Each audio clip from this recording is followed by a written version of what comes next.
Je m'appelle Grégory Perret, je suis chargé de mission pour l'unité locale de Lyon de la Croix-Rouge française. Je participe à la coordination des activités sociales menées par les bénévoles sur le territoire lyonnais. Le rôle également, c'est de travailler en lien avec les élus de l'association qui ont donc un mandat électif pour donc les aider dans la gouvernance et la gestion de l'association.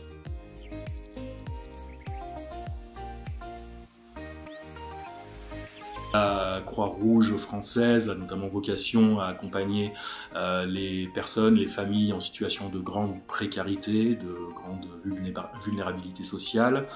Et voilà, on a un certain nombre d'actions qui permettent donc d'intervenir auprès de ces populations et de leur apporter voilà, une aide matérielle, du réconfort, du soutien à différents niveaux. L'alimentation est une vraie difficulté, une vraie problématique, une bataille quotidienne même pour ces familles-là. Pour ces personnes, l'enjeu principal, c'est de manger. Voilà, d'accéder à l'alimentation, d'avoir quelque chose à mettre dans son assiette et celle de ses enfants chaque jour. Pour ces familles-là, c'est pas forcément de regarder comment j'équilibre mon repas, mais voilà, comment déjà j'arrive à avoir l'estomac plein, ou en tout cas pas trop vide à la fin de la journée. Donc voilà, on est aussi face à des populations qui peuvent choisir, sauter des repas, par manque bien sûr de denrées alimentaires. Le travail sur l'alimentation, pour nous, c'est dans un premier temps de leur donner accès à des produits alimentaires, à des denrées. Et puis lorsqu'on peut aller plus loin, on peut effectivement avoir un message sur l'équilibre nutritionnel, mais c'est encore difficile à mettre en place au quotidien. On comble un besoin alimentaire d'urgence. On a notamment sur Lyon différents sites de distribution alimentaire où les familles nous sont orientées par les travailleurs sociaux du territoire. Nous, on va leur débloquer pendant 3 mois, souvent renouvelable 3 mois, un colis alimentaire hebdomadaire qui sera calculé en fonction de la composition du foyer. On prend en compte bien sûr les régimes alimentaires des personnes, mais ensuite on ne peut leur distribuer que ce que l'on a comme denrées. Donc on achète des produits alimentaires, notamment à la Banque alimentaire du Rhône, et puis on a d'autres approvisionnements, des supermarchés par exemple qui peuvent nous donner leurs invendus, et voilà, et du coup ça fait un certain stock de nourriture qu'on a chaque semaine dans nos frigos et que l'on peut donc distribuer voilà, de manière périodique. Mais voilà, c'est vrai qu'on n'a pas nous ce regard, même si voilà, quand on fait un panier, on essaye de mettre du féculent, du légume, du fruit. Parfois on fait aussi avec ce qu'on a et on espère que la famille peut compléter son panier avec d'autres denrées alimentaires qui permettront d'avoir cet équilibre nutritionnel. Mais bon, voilà, on sait que dans les faits, ça se passe pas forcément comme ça. On mange voilà, ce qu'on a et au bout de 6 mois, généralement, on les oriente si leur problématique financière est toujours la même. On les oriente vers d'autres partenaires. Voilà, parce que l'idée, c'est pas de pérenniser un accompagnement dans le temps. Il faut travailler avec la personne sur ses propres leviers pour résoudre ces problématiques d'accès à l'alimentaire. Donc voilà, du coup, bon, après, on sait très bien que des familles en grande précarité, c'est pas en 6 mois qu'elles vont sortir de leur précarité. Donc après, on travaille avec les autres partenaires, les Restos du Cœur, le Secours Populaire, voilà, qui vont prendre en charge des personnes qui ont été suivies chez nous, et puis inversement. Et on a également des dispositifs sur Villeurbanne notamment, on a une épicerie sociale. Donc dans le cadre d'une épicerie sociale, on peut faire un travail d'accompagnement qui va bien plus loin que sur une distribution. Là, nos bénévoles peuvent prendre le temps justement avec les familles de discuter de ces questions nutritionnelles. Voilà, on a aussi beaucoup de familles avec enfants en bas âge, donc on peut parler de l'alimentation du nourrisson. organiser sur une épicerie sociale des ateliers collectifs de sensibilisation, voilà, où on peut apprendre à des familles à cuisiner une denrée alimentaire dont elles n'ont pas forcément l'habitude, pour aussi les ouvrir sur d'autres formes d'alimentation. On a, nous, clairement très peu d'informations médicales, même pas du tout, d'informations médicales sur les personnes à qui l'on distribue de l'aide alimentaire. On aura les informations sur ce qu'elles souhaitent nous dire. Voilà, donc effectivement, une personne qui serait diabétique a tout intérêt à nous le signaler pour qu'on adapte ce que l'on mettra dans les colis.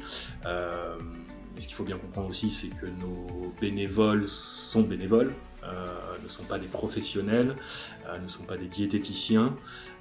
Donc voilà, on ne peut pas aller justement aussi loin dans l'accompagnement et dans la prise en compte de besoins individualisés. On s'inscrit quand même dans une logique de parcours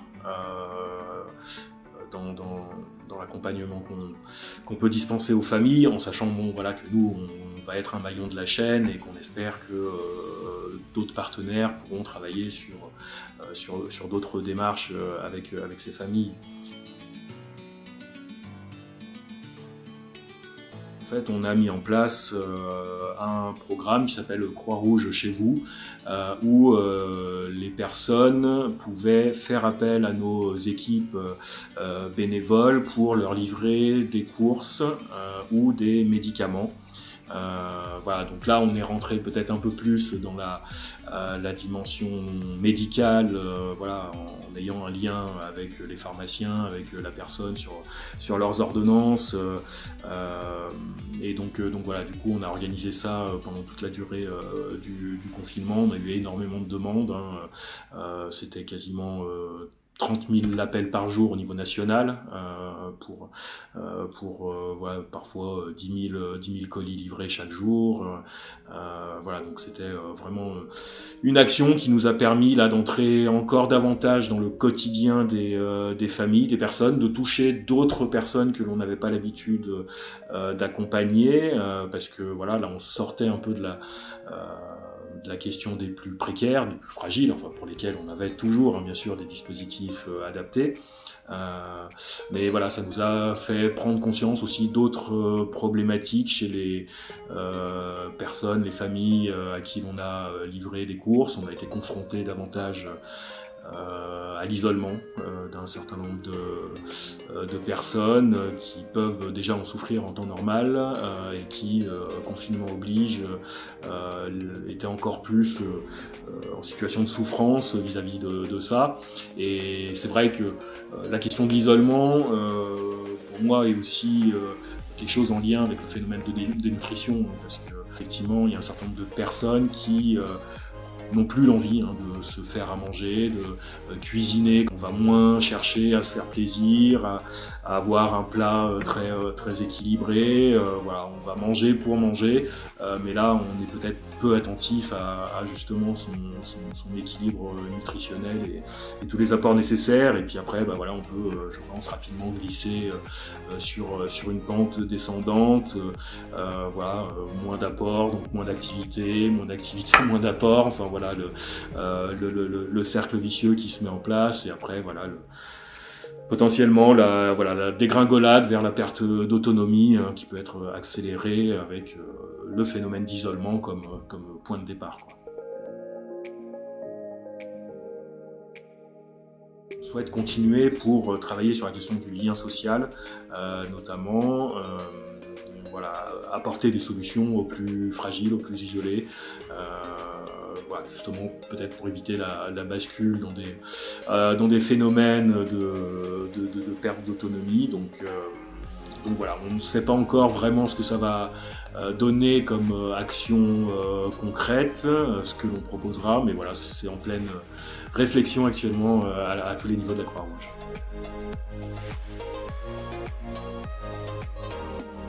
La sensibilisation sur l'alimentation, sur l'équilibre alimentaire, devrait être renforcée dès le plus jeune âge. On sait que l'enfant est souvent aussi vecteur de changement chez ses propres parents.